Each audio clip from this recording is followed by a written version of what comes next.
Good day, ladies and gentlemen, and welcome to the Baker Hughes Company First Quarter 2021 Earnings Call. At this time, all participants are in a listen-only mode. Later, we will conduct a question-and-answer session, and instructions will follow at that time. If anyone should require assistance during the conference, please press star then 0 on your touchtone telephone. As a reminder, this conference is being recorded. I would now like to introduce your host for today's conference, Mr. Jud Bailey, Vice President of Investor Relations. Sir, you may begin. Thank you. Good morning, everyone, and welcome to the Baker Hughes First Quarter 2021 Earnings Conference Call. Here with me are our Chairman and CEO, Lorenzo Simonelli, and our CFO, Brian Worrell. The earnings release we issued earlier today can be found on our website at bakerhughes.com. As a reminder, during the course of this conference call, we will provide forward-looking statements. These statements are not guarantees of future performance and involve a number of risks and assumptions. Please review our SEC filings and website for a discussion of some of the factors that could cause actual results to differ materially. As you know, reconciliations of operating income and other GAAP to non-GAAP measures can be found in our earnings release. With that, I will turn the call over to Lorenzo. Thank you, Judd. Good morning, everyone, and thanks for joining us. We are pleased with our first quarter results as we generated strong free cash flow, continued to drive forward our cost-out efforts, and took further meaningful steps in the execution of our strategy to lead the energy transition. During the quarter, TPS delivered solid orders and operating income, while OFS continued to execute our cost-out program to help drive another strong quarter of margin performance. As we look ahead to the rest of 2021, we remain cautiously optimistic that the global economy and oil demand will recover from the impact of the global pandemic. As vaccine rollouts ramp up around the world, we expect rising oil and gas demand, combined with continued discipline from OPEC Plus and publicly traded operators, to rebalance inventories. This should be supportive of higher oil prices and solid free cash flow across the industry.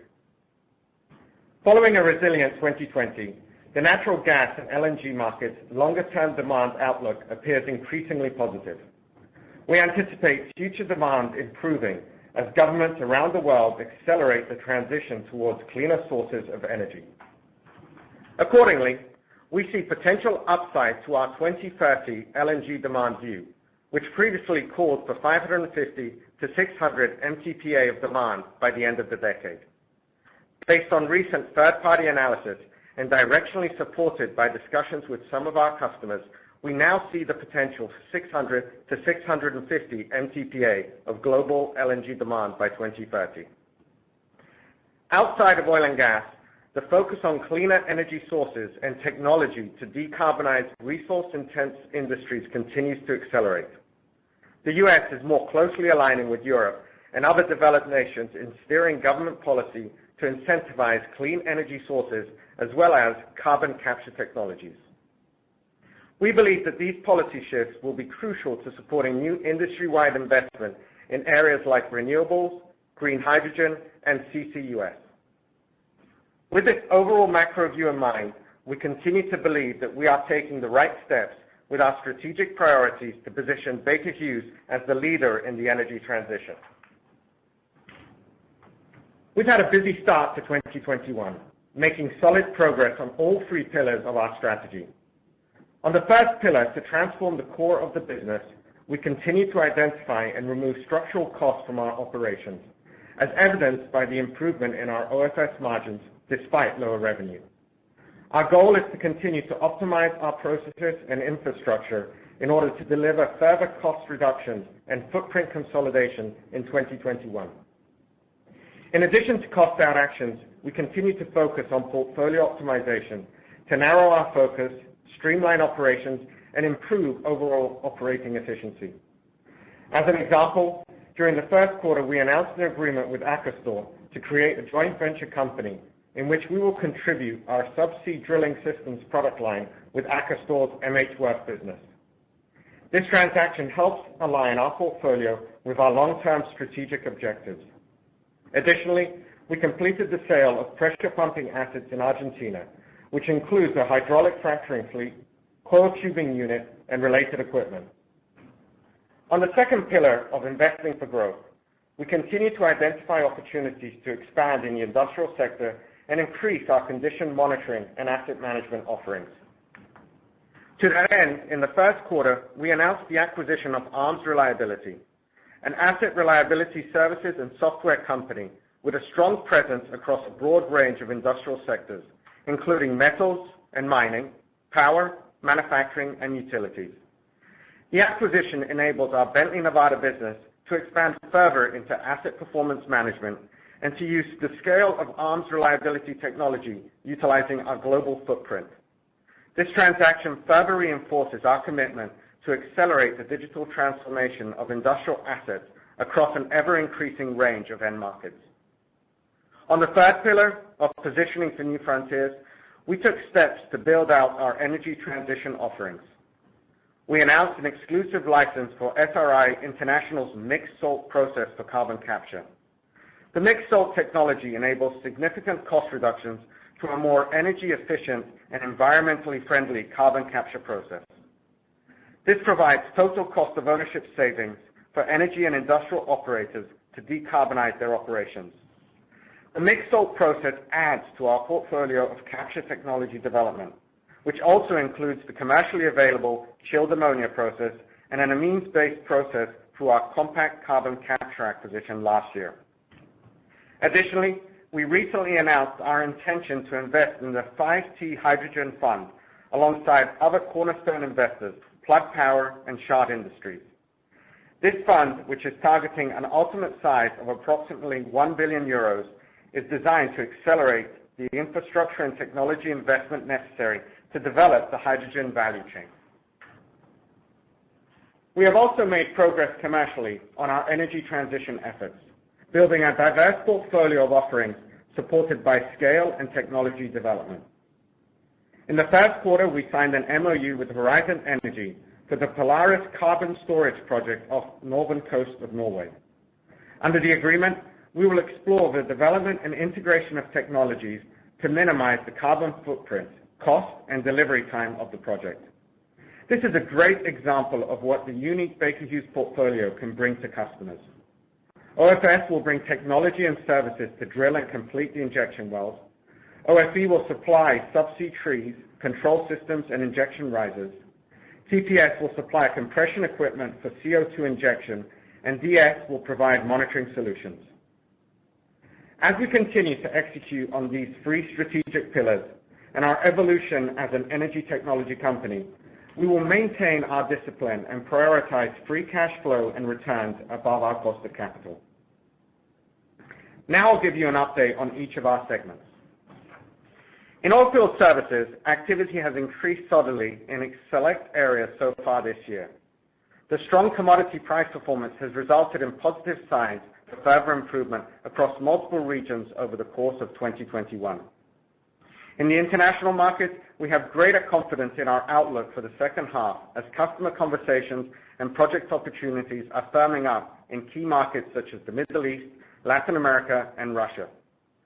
Based on discussions with our customers, we still expect the recovery in international activity to be second half weighted, which should provide strong momentum for growth in 2022. In North America, stronger than expected activity in the first quarter helped us to mitigate some of the impacts from the Texas winter storms and also provide some upside potential for the full year versus our prior expectations. Although the rig count is moving higher, we believe that the commitment towards capital discipline and maintenance mode spending remains intact among the public E&Ps.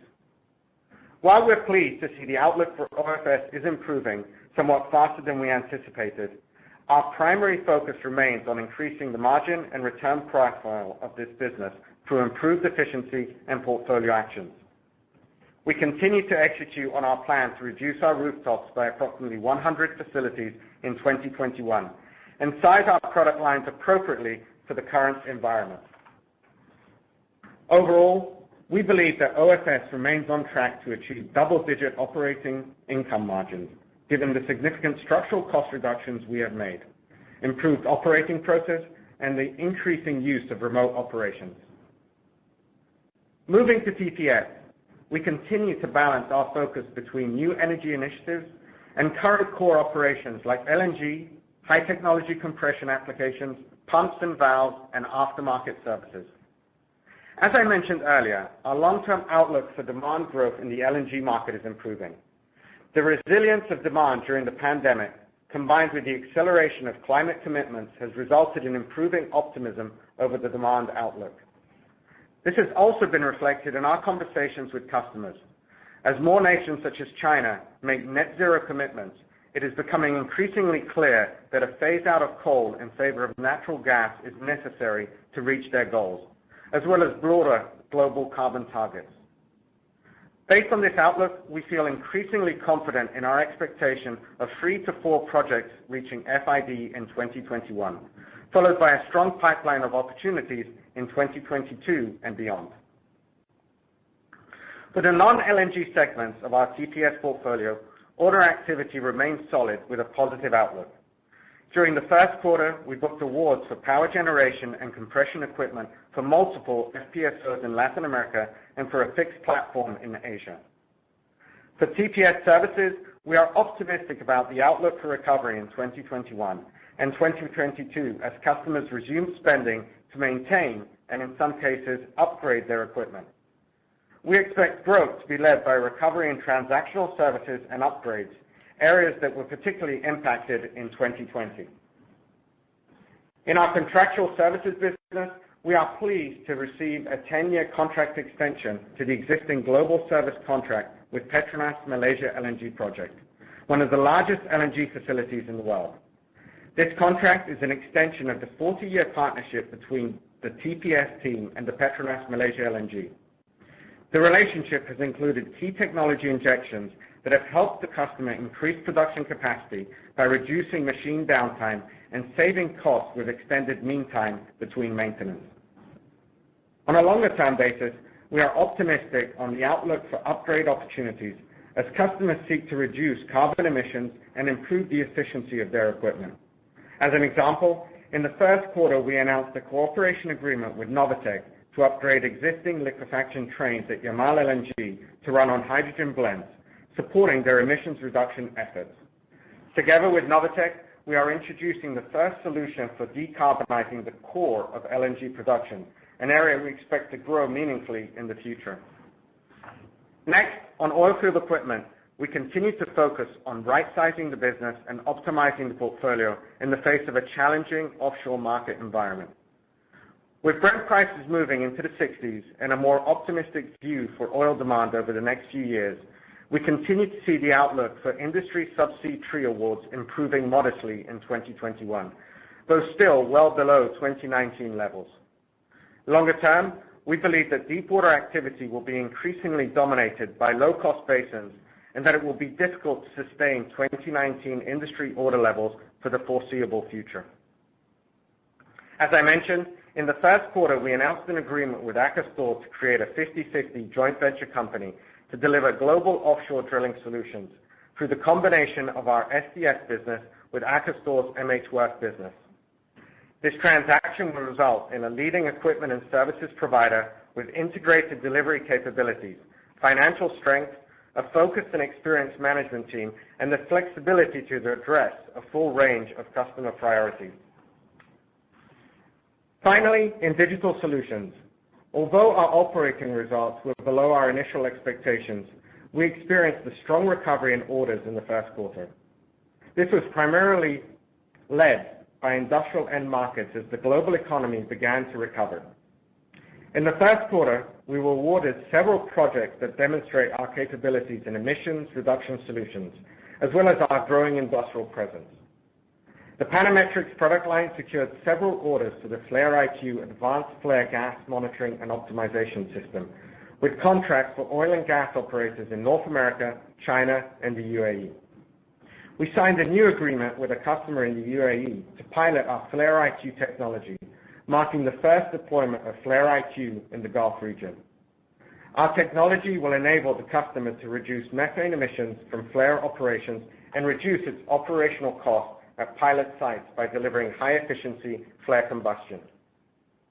We were also pleased to secure an important award with a major aircraft engine OEM to utilize our drug technology to improve fuel efficiency performance, displacing a competitor. Druck's dual-channel pressure sensor technology will enable the customer to deliver improved fuel efficiency and reliability performance.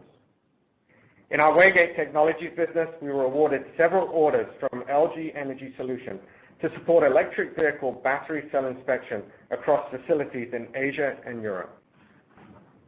Overall, we executed well in the first quarter, delivering strong free cash flow and making significant progress on our strategic priorities. With a broad portfolio and a strategic focus on the rapidly changing energy market, Baker Hughes is well positioned to take advantage of a recovery in the global economy and the oil and gas markets near term. Longer term, we are well positioned for growth as we develop decarbonization solutions across multiple industries. We remain focused on driving better outcomes for customers, executing on our strategy, and delivering for our shareholders. With that, I'll turn the call over to Brian. Thanks, Lorenzo. I'll begin with the total company results and then move into the segment details. Orders for the quarter were $4.5 billion, down 12% sequentially, driven by OFE and TPS, partially offset by an increase in digital solutions. Year over year, orders were down 18%, driven by declines in OFS and OFE, partially offset by increases in digital solutions and TPS. Remaining performance obligation was $23.2 billion, down 1% sequentially. Equipment RPO ended at $7.5 billion, down 6% sequentially, and services RPO ended at $15.7 billion, up 2% sequentially. Our total company book-to-bill ratio in the quarter was 0.9, and our equipment book-to-bill in the quarter was 0.8. Revenue for the quarter was $4.8 billion, down 13% sequentially, with declines in all four segments. Year over year, revenue was down 12%, driven by declines in OFS, OFE, and digital solutions, partially offset by an increase in TPS. Operating income for the quarter was $164 million. Adjusted operating income was $270 million, which excludes $106 million of restructuring, separation, and other charges. The restructuring charges in the first quarter relate to projects previously announced in 2020. Adjusted operating income was down 42% sequentially and up 13% year over year. Our adjusted operating income rate for the quarter was 5.6%, down 280 basis points sequentially. Year over year, our adjusted operating income rate was up 120 basis points. We are pleased with the operating margin improvement on a year-over-year basis, which was largely driven by strong execution on our restructuring actions and continued improvements in operating productivity. Adjusted EBITDA in the quarter was $562 million, which excludes $106 million of restructuring, separation, and other charges. Adjusted EBITDA was down 27% sequentially and down 5% year over year. This quarter, we began disclosing total company adjusted EBITDA in our earnings release, as well as EBITDA by reporting segment. In conjunction with this new disclosure, we filed an 8-K this morning that provides 3 years of history by quarter for both total company and reporting segment EBITDA. Corporate costs were $109 million in the quarter. For the second quarter, we expect corporate costs to be flat to slightly down compared to first quarter levels from continued cost-out efforts. Depreciation and amortization expense was $292 million in the quarter. For the second quarter, we expect D&A to be roughly flat sequentially and to gradually decline in the second half of the year. Net interest expense was $74 million. Income tax expense in the quarter was $69 million. GAAP loss per share was 61 cents. Included in GAAP loss per share is a $788 million loss from the change in fair value of our investment in C3.ai, partially offset by the reversal of current accruals of $121 million due to the settlement of certain legal matters. Adjusted earnings per share were 12 cents. Turning to the cash flow statement, free cash flow in the quarter was $498 million. Free cash flow for the first quarter includes $108 million of cash payments related to restructuring and separation activities. We are particularly pleased with our free cash flow performance in the quarter. The sequential improvement was largely driven by working capital and a lower level of cash restructuring and separation payments. For the second quarter, we expect free cash flow to decline sequentially, primarily due to less favorable working capital trends. For the total year, we still expect free cash flow to improve significantly versus 2020 and to be in line with or better than historical levels. The drivers for free cash flow versus 2020 will be higher operating income, modestly lower CapEx, and significantly lower restructuring and separation cash payments. Lastly, as Lorenzo mentioned, in the first quarter we reached an agreement with Akastor to create a joint venture company that will bring together our subsea drilling systems product line with Akastor's wholly owned subsidiary, MH Worth. We expect the transaction to close in the second half of the year, subject to customary closing conditions. This transaction reflects our continued focus on optimizing our portfolio. Now I will walk you through the segment results in more detail and give you our thoughts on the outlook going forward. In Oilfield Services, the team delivered a strong quarter in a mixed market environment. OFS revenue in the quarter was $2.2 billion, down 4% sequentially. International revenue was down 5% sequentially, led by declines in Russia and the Middle East. North America revenue increased 1% sequentially, with solid growth in our North America land well construction businesses, offset by declines in Gulf of Mexico and chemicals. For the first quarter, our production-related businesses accounted for over 60% of our total North America revenue. Despite the 4% decline in revenue, operating income of $143 million grew 1% sequentially, while margin rate expanded 30 basis points to 6.5%. The improvement in margin rate was driven by our restructuring and cost-out initiatives. The OFS team executed very well on robust cost-out programs over the last year under difficult market conditions. Despite a 30% decline in OFS revenue versus the first quarter of 2020, EBITDA margin rate for OFS was up 110 basis points year over year to 15.6%. As we look ahead to the second quarter, we expect to see a seasonal increase in international activity, which should be followed by a stronger cyclical recovery over the second half of the year. As a result, we expect our second quarter international revenue to increase in the mid-single-digit range on a sequential basis. In North America, we expect the recent momentum in drilling and completion activity in the U.S. land segment to continue. As a result, we expect growth in North American OFS revenues to be in the mid to high single-digit range. We expect solid and steady margin rate improvement through the year as volumes improve and our cost-out reduction efforts yield further results. For the full year 2021, our industry outlook has modestly improved from what we shared on our fourth quarter earnings call.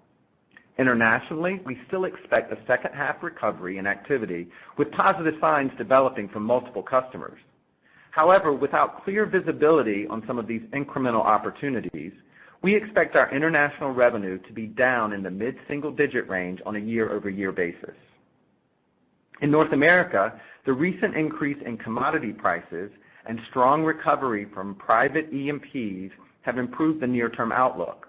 As activity recovers, we believe that drilling and completion activity is likely to be modestly higher on a year-over-year basis. We expect our North American revenue to lag overall industry spending and rig count trends, given our portfolio mix and the exit of several commoditized businesses last year. Although commodity prices have increased and signals around customer spending and rig count are moving in a positive direction, I want to reiterate that we will not be chasing revenue.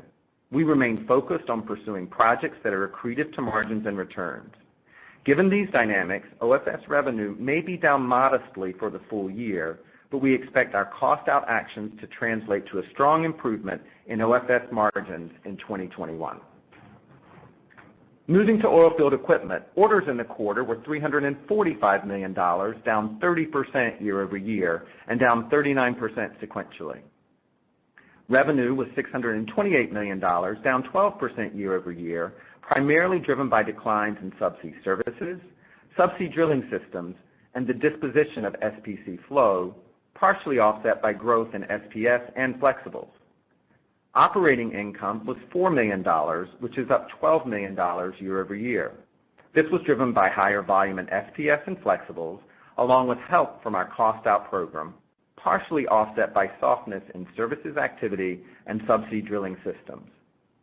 For the second quarter, we expect revenue to decrease sequentially, driven by lower SPS and flexibles backlog conversion.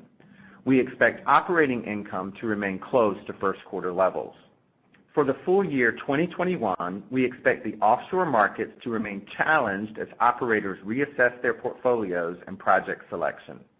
We expect OFE revenue to be down double digits on a year-over-year basis due to the lower order intake in 2020 and a likely continuation of a difficult offshore environment in 2021. Although revenue will be down in 2021, our goal remains to generate positive operating income as our cost-out efforts should offset the decline in volumes. Next, I will cover turbomachinery. The team delivered another strong quarter with solid execution. Orders in the quarter were $1.4 billion, up 4% year over year. Equipment orders were up 28% year over year. Orders this quarter were supported by awards for power generation and compression equipment from multiple FPSOs in Latin America and for a fixed platform in Asia. Service orders in the quarter were down 9% year over year, primarily driven by declines in transactional services and contractual services. Revenue for the quarter was $1.5 billion, up 37% versus the prior year.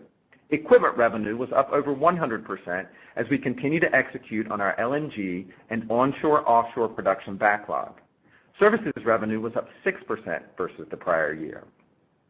Operating income for TPS was $207 million, up 55% year over year, driven by higher volume and strong execution on cost productivity, partially offset by a higher equipment mix. Operating margin was 13.9%, up 160 basis points year over year. We were very pleased with the margin rate improvement year over year, particularly given the change in equipment revenue mix from 32% to 47%. For the second quarter, we expect revenue to be roughly flat sequentially based on expected equipment backlog conversion. With this revenue outlook, we expect TPS margin rates to be roughly flat versus the second quarter of 2020 due to a higher mix of equipment revenue and an increase in technology spending. For the full year 2021, we expect TPS to generate double-digit year-over-year revenue growth driven by equipment backlog conversion and modest growth in TPS services. We expect the higher mix of equipment revenue to result in roughly flat margin rates year over year. However, we still anticipate solid growth in operating income based on higher volumes and improved cost productivity. Finally, in Digital Solutions, orders for the quarter were $549 million, up 10% year over year. We saw growth in orders across oil and gas and most industrial end markets, while aviation remains a challenge. Sequentially, orders were up 4%, driven by the improving global economic environment. Revenue for the quarter was $470 million, down 4% year over year, primarily driven by lower volumes in Nexus Controls, Process and Pipeline Services, and Waygate Technologies. Sequentially, revenue was down 15% due to a lower opening backlog driven by reduced order intake in 2020, as well as typical seasonality. Operating income for the quarter was $24 million, down 17% year over year, driven by lower volume, partially offset by cost productivity. Sequentially, operating income was down 68%, driven by lower volume. For the second quarter, we expect to see strong sequential revenue growth and operating margin rates back into the high single digits. For the full year 2021, we expect modest growth in revenue on a year-over-year basis, primarily driven by a recovery in industrial end markets. With higher volumes and a continued focus on cost, we believe DS margin rates can get back to low double digits for the full year. Overall, we delivered a strong quarter in TPS and OFS, along with exceptionally strong free cash flow.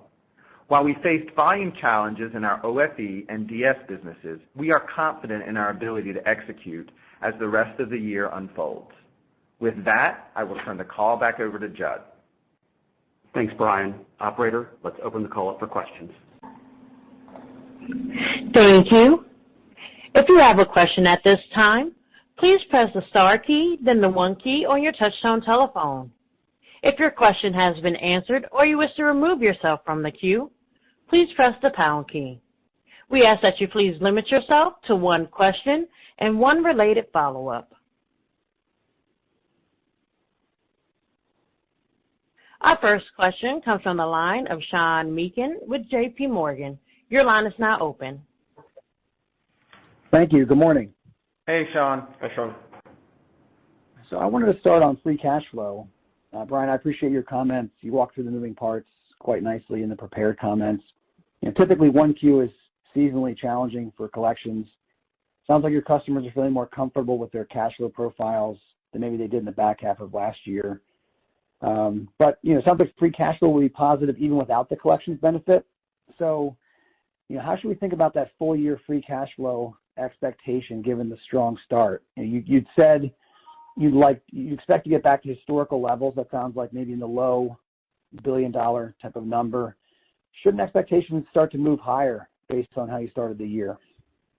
Yeah, Sean, look, we are pleased with how free cash flow is pacing so far this year. And I'd say that the framework that we laid out when we were on the call in January is still largely intact, but with a couple of positive exceptions. And you pointed out one really driven by receivables and then some work we've been doing around inventory. I think working capital will likely be better, and EBITDA is pacing slightly better so far this year. So indications are pretty good for the full year free cash flow performance. And as we've talked with you about before, we've worked a lot on improving our supply chain and working capital processes. We've gotten a lot of systems in place, and we're becoming more efficient in managing cash collections and inventory overall. And then I think you'll recall we pointed out, and I think this is very important, our incentive structure company-wide is really more focused on free cash flow and cash conversion. And so, look, when I put all that together, I do think there are certainly tailwinds for,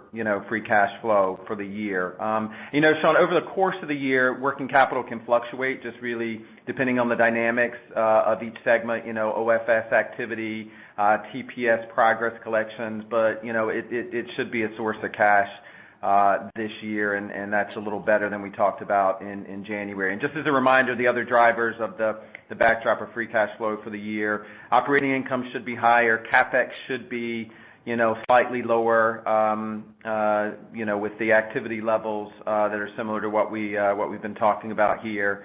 While earnings are higher, cash taxes should be lower because some of the refunds that we have and the mix of income. And then, as you know, the biggest thing is just the reduction in restructuring and separation related charges. We had $108 million in the first quarter. I'd expect the second quarter to be around the same level, Sean, and then taper off in the second half of the year. So, as you said, like the start to the year and the progress that we've made, and feel pretty good about the overall performance. Yeah, that's very encouraging. Thank you, Brian. So then, Lorenzo, thinking about OFS and OFE, these are two segments where you've been really focused on transforming the operations and the portfolios to boost margins and returns. Progress in OFS is continuing. OFE still seems like a heavier lift. It's later cycle. It's more offshore levered. So that's understandable. But where would you say you are in the transformation for each in terms of operating efficiency and portfolio adjustments? Yeah, hey, Sean, I'll jump in here for a sec. Look, I feel really good about the momentum in margin accretion that we've created through the cost out actions really over the last year with Maria, Claudia, and the team in OFS. And I'd say based on the actions that we've taken to date and actions we're still executing on in the outlook, that we talked about, I continue to believe that we should have operating margin rates in the high single digits by the fourth quarter with a real good shot at double digits. The team is executing incredibly well. Not done with everything that we've got to do, but I think you've seen the momentum here, and the team is still working hard at this and certainly, have a lot that they've been working on and are continuing to execute on, and I feel good about their executing capability. So look, you should see a steady margin improvement, obviously depending on activity levels, throughout the course of the year in OFS. So I'd say we're well on our way. Processes are beginning to be stabilized, and I think we're going to have a great margin business here as we continue to execute this year. You pointed out OFE is a bit of a heavier lift. Pleased with the joint venture announcement that we have. Expect that to close in the second half, and I think that's a good step in our overall portfolio optimization. For the remainder of OFE, we're continuing to focus on cost out across the business as we see overall pressure in the offshore market. We've been reducing headcount and footprint to align with the lower volumes. And I think just given the activity levels and backdrop that we see, we want to offset the volume pressure this year with those cost out actions. So a margin profile that's better, but still not where this business needs to be over the long term. And we'll continue to evaluate how we run it differently and better given this market environment. Sean, I would just add, if you look at our strategy and the 3 pillars, this really fits in the transform the core. And the team's been doing a good job of executing on that first pillar, and it's crucial that we continue to execute. But pleased with the performance as we're going through the year. Very good. Thanks to you both. Thank you. Our next question comes from the line of James West with Evercore ISI. Your line is now open. Thanks. Good morning, guys, and congrats on the solid free cash flow in the first quarter. So, Lorenzo, your upgraded view of LNG was interesting. There's some cross currents, of course, in the market right now, with some suggesting LNG has some stranded asset risk. We don't agree with that at all, but there's some suggestions of that. And then, of course, our view that is LNG is our transition fuel and it could be a landed fuel even much further in the future. And so I'm curious, your customer base, how they're thinking about LNG, why you see or how you see the upgraded numbers that you're talking about today and the outlook overall for LNG. Yeah, James, and as we mentioned in the prepared remarks, we see the long-term outlook for LNG remaining intact and actually seeing positive upside. And so we've taken up the outlook from 600 to 650 MTPA from what we said previously for demand for 2030. And if you look at the backdrop, 2020 was very resilient, and also coming into 2021, you're continuing to see a good demand, robust from countries such as India, China. And there's a couple of factors at play here. Really, the move from coal to natural gas, given some of the commitments relative to energy transition, which are going to play out. Also, as you look at getting to 600 to 650 million tons by the end of the decade from a demand perspective, that means we've got to have approximately 700 to 800 million tons of nameplate capacity. So that suggests that we're going to have another 100 to 150 million tons FID over the course of the next 3 to 4 years. And, that's an incremental 50 to 100 million tons than we indicated before. So, feel good about that outlook. This year, we still see 3 to 4 FIDs taking place. And in the discussion with customers, there's a lot of off-take discussions with the robust demand outlook. As you look at, the backdrop, you've had some expansions in Qatar. You've had some expansions announced in other locations. You've got some of the North America projects that are out there commercially looking at off-take agreements.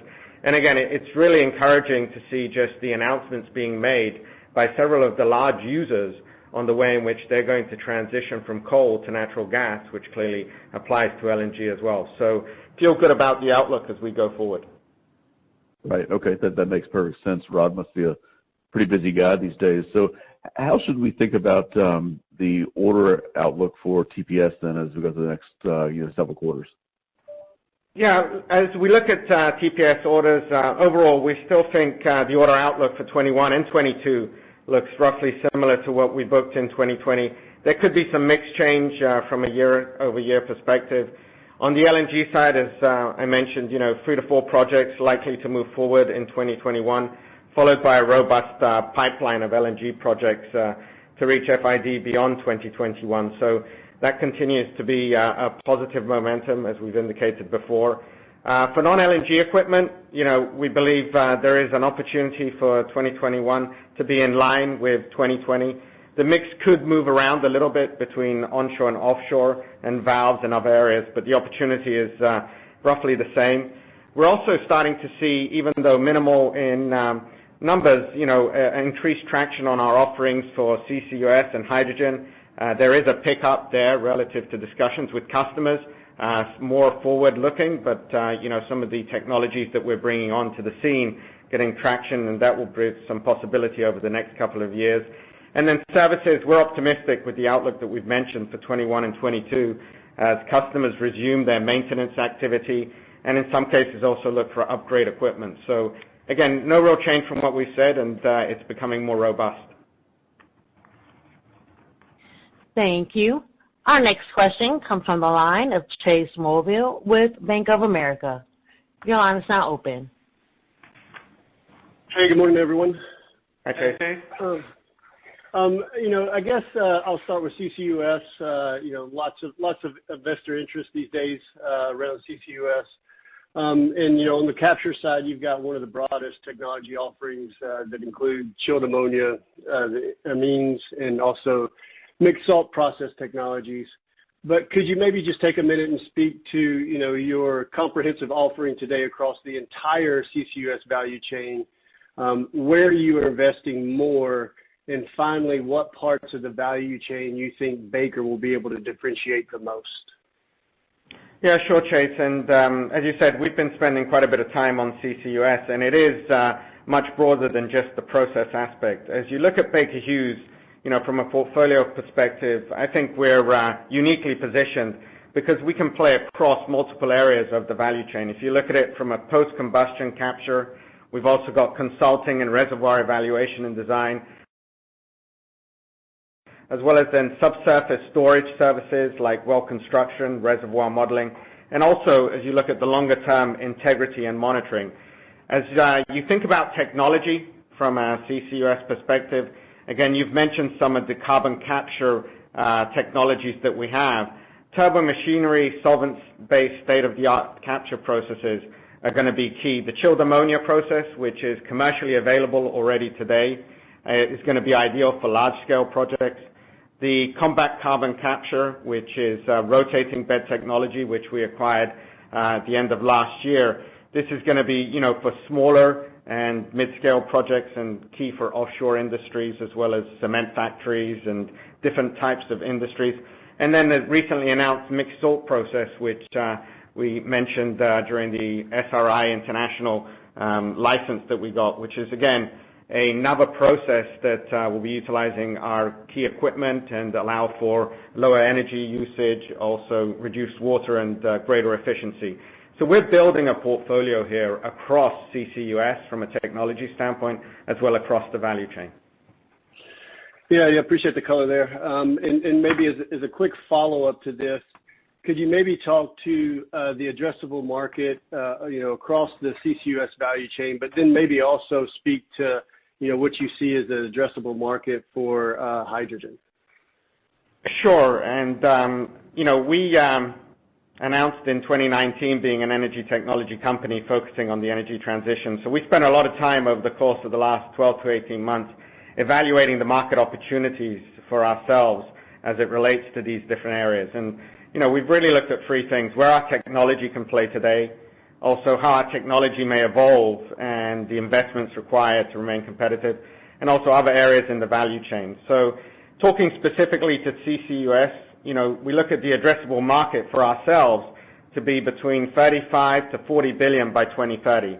Now, this, addressable market covers a full range of technologies that Baker Hughes can currently offer, like the carbon capture technologies we mentioned, the compression, storing, and monitoring, and also assumes really a relatively mid-case of 450 million tons of CCUS by 2030. So feel good about being able to play in this market, and again, it's going to be an important market for us going forward. On hydrogen, we've been looking at this for some time. We've been present in hydrogen with some of our key technologies already. As we look out to 2030, we see an addressable market for ourselves of 25 to 30 billion. I think you've got to keep in mind that this is evolving, but again, it's going to encompass a wide range of products and technologies across the value chain, and we're going to be focused on where our higher technology solutions can be better than the conventional technology and also address the market that way. Perfect. Thanks, Lorenzo. Thanks, Chase. Thank you. Our next question comes from the line of Marc Bianchi with Cowen. Your line is now open. Thank you. I'd like to go back to TPS, and I think if I heard right, the guidance for second quarter was for the margin rate to be flat with second quarter of 2020, which would imply like a 100 basis point sequential decline or so, and I think you mentioned that was related to some technology spending. So could you maybe talk to us about the technology spending and what that's allocated towards, and then how that would progress over the remainder of the year? Yeah, Mark. In the prepared remarks, we did talk about TPS margin throughout the year as you described, and I'd say, look, the thing you got to keep in mind is that as we execute, on our large backlog of projects, margin rate will likely fluctuate a little bit quarter to quarter, depending on the equipment service mix, but also due to the mix of the projects and the backlog. There can be some differentiation there, just given the broad range of offerings that we have and the pretty diverse set of projects in the backlog that range from LNG to onshore offshore production to industrial turbines and some ref and pet things. So, look, that's, quarter on quarter you can see some fluctuation, based on that. As far as technology goes, roughly in 2020 we spent at the total company level about $600 million on R&D.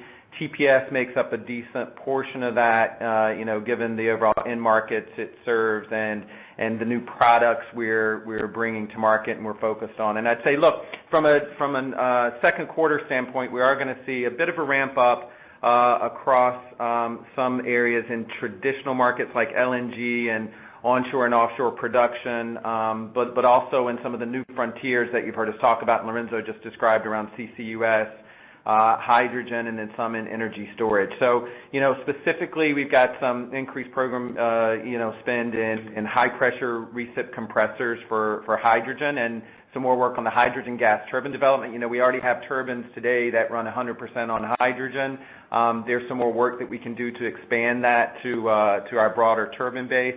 And then look, we're spending some more in advanced and additive manufacturing to position TPS from a cost and a competitiveness standpoint, both in new equipment and services going forward. So look, it's a great business, a really strong franchise. You see our positioning in some key markets, and this is an area where we think investments do make sense at this stage. And even despite that, TPS will have a strong year from a margin and overall income standpoint.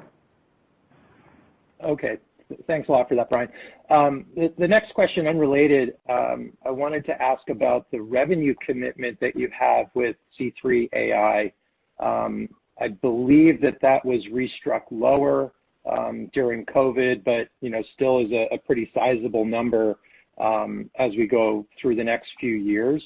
I'm just curious if you could tell us, where you stand with that, what your sort of visibility is to meeting or exceeding the revenue commitment, and what are the consequences if you don't? Yeah, Matt, the relationship with C3.ai remains very important to us, and it's a strategic long term. Really, the restructuring of the contract was based on the strategic element of it being a long-term relationship and also the deployment of artificial intelligence capabilities to our customers. We've seen good traction, good pickup. We're in a number of deployments across the industry and also associated industries. So feel very good about the progression that we're making. We've talked about releases of different products that we've done externally, as well as the usage of C3.ai internally within ourselves to drive our process efficiencies as well. So on pace and feel good about the future with C3.ai. Thank you. Our next question comes from the line of Scott Gruber with Citigroup. Your line is now open.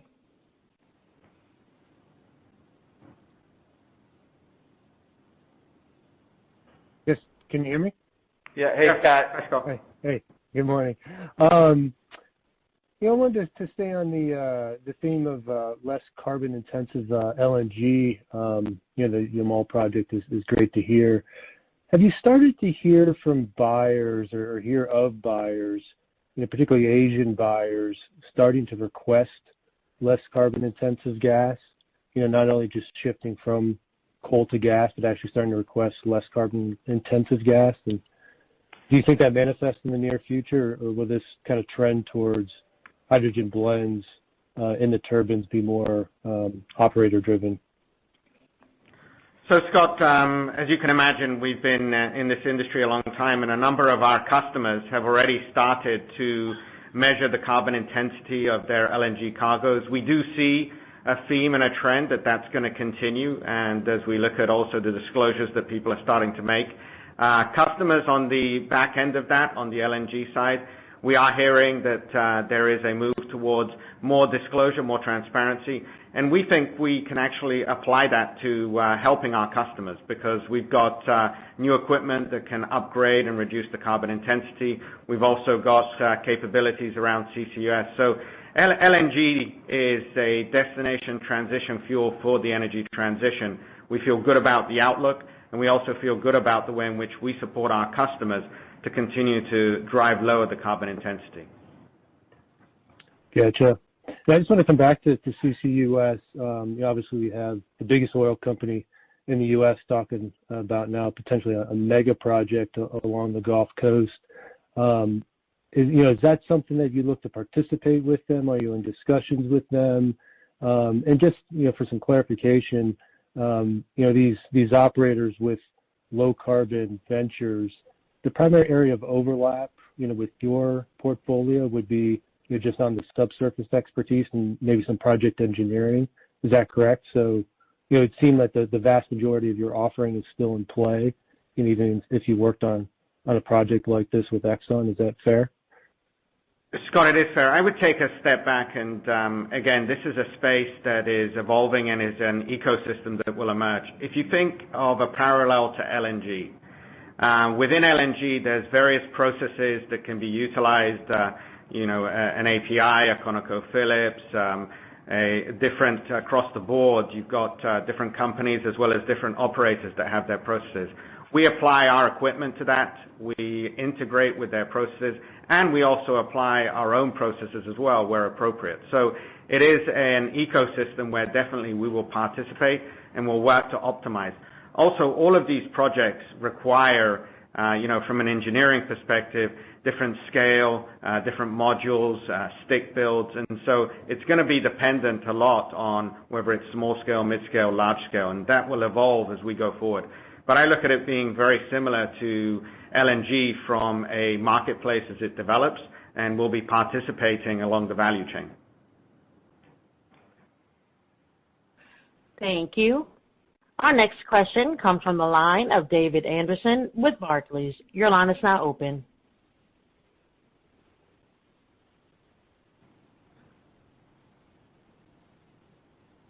Mr. Anderson, if your line is on mute, please unmute your line.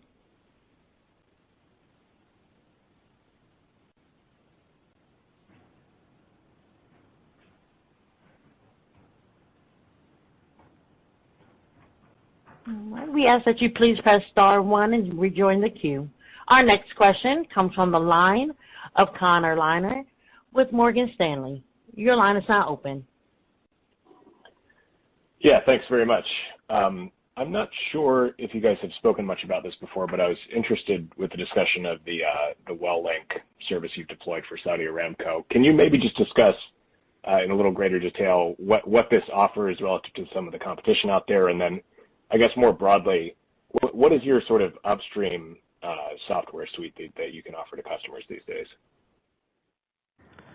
Yeah, so again, on the web link, we're very pleased with the deployment with Aramco, and it's one that, we displaced an existing competitor, and it's actually one of the largest deployments. What this allows is visualization and also better understanding of the wells themselves and the drilling activity. And across the board, if you look at our upstream business, we've been investing in digital capabilities and transformation from a remote operations perspective, from a visualization, from also an artificial intelligence perspective to reduce downtime. We've got deployments with a number of our customers. And so, the drive here is for productivity to be enabled for our customers, and that's where we see the continued focus with our digital investments taking place. Yeah, got it. And then maybe just sticking with the digital theme, I was wondering if you could discuss the ARMS reliability deal and just basically how that fits into your portfolio and effectively where you see that adding to your offering and evolving the business over time. Yeah, sure. And look, we're very pleased with the ARMS acquisition that we announced. It's ARMS reliability that really helps a broad range of industrial asset management solutions. And if you think about what we offer today already within Bentley Nevada, it's around condition monitoring, vibration. ARMS reliability actually provides similar capabilities in mining, metals, manufacturing, and other industries. And so as you continue to look at our expansion into other industries, applying condition monitoring, ARMS is a great asset to have within the portfolio. So feel very good about being able to integrate it into our current offering, as well as then laying the platform for System 1, Orbit 60, and ARMS together as an offering to our customers to drive their productivity. Thank you. Our next question comes from the line of Chris Boyd with Wells Fargo. Your line is now open. Thanks. Good morning. I guess thanks for the EBITDA color that we got now across the segments. The 15.6% EBITDA margin in OFS. Just curious if you can give a little bit of color on where that is expected to go over the long term. Obviously, aiming for some improvement over the course of this year, but what would you think a normalized EBITDA margin should be for Baker's OFS business? Yeah, Chris, look, as I said, pleased with how Maria Claudia and the team have been transforming the business. And from a normalized EBITDA margin standpoint, look, there's no reason this business should not be a 20% EBITDA margin business. So Maria Claudia and the team feel, confident that with the actions they're taking, they've got line of sight to get there, and it should be at that level. Okay, that's helpful. Thank you. And then maybe one more coming back to LNG. Obviously, a lot of good pieces coming together here over the next few years, probably 3 to 4 projects this year, robust after that on the revenue side. Maybe if you could talk about the prospects for EBIT going forward past 21. So obviously some growth this year on flat margins, but as the business progresses and given your visibility into services, revenues, and equipment, do you expect EBIT growth in 22 and after that? Yeah, look, I'd point out a couple of things. I'd say, as we said, this year we do expect solid growth in operating income based on the higher volume, even though mix might be a bit of a headwind from an equipment standpoint, from a rate standpoint. The other thing I would point out is, services. We are starting to see, services pick up a bit. I mean, the first quarter service orders and TPS were slightly ahead of 1Q19 levels, which is, I think, a good indicator. Based on what Lorenzo talked about from LNG order intake and the overall order set, feel good about rebuilding the backlog for equipment. We just booked a large extension on a contractual services agreement in TPS, so our RPO remains robust at about $13.5 billion for services. So look, I'd say in 22, when I put all that together, I'd expect service revenue to continue to grow. Depending on how orders play out, this year in final backlog conversion, equipment orders could be flattish or modestly down, again, depending on timing of how orders come in and the pace of backlog conversion over the next 18 months. And so, in this scenario, revenue would be flat or slightly down, but margin, I think, would improve. And show some growth in operating income. So, look, I mean, I think the backdrop from a market standpoint is pretty solid for TPS and where I sit today. Services is showing some nice indication as I mentioned here, and I think the backdrop for 22 margin progression looks pretty good sitting here today. Okay. Thank you very much. Thank you. This concludes today's question and answer session. I will now turn the call back over to Lorenzo Simonelli for any further remarks. Thanks, and I thought I'd just leave you with some closing thoughts here. And firstly, we're pleased with the first quarter results. We generated strong free cash flow, continued to drive forward our cost out efforts, and we took meaningful steps in the execution of our strategy to lead the energy transition. We're going to continue to execute on our strategy of becoming an energy technology company through the three strategic pillars of transforming the core, investing for growth, and positioning for new frontiers in areas like CCUS, hydrogen, and energy storage. As we execute on our strategic pillars and we continue the evolution as an energy technology company, we will maintain our discipline and prioritize free cash flow and returns. Thanks a lot. We look forward to speaking to you again soon. Operator, you can end the call. Ladies and gentlemen, thank you for participating in today's conference. This concludes the program. You may all disconnect. Everyone, have a great day.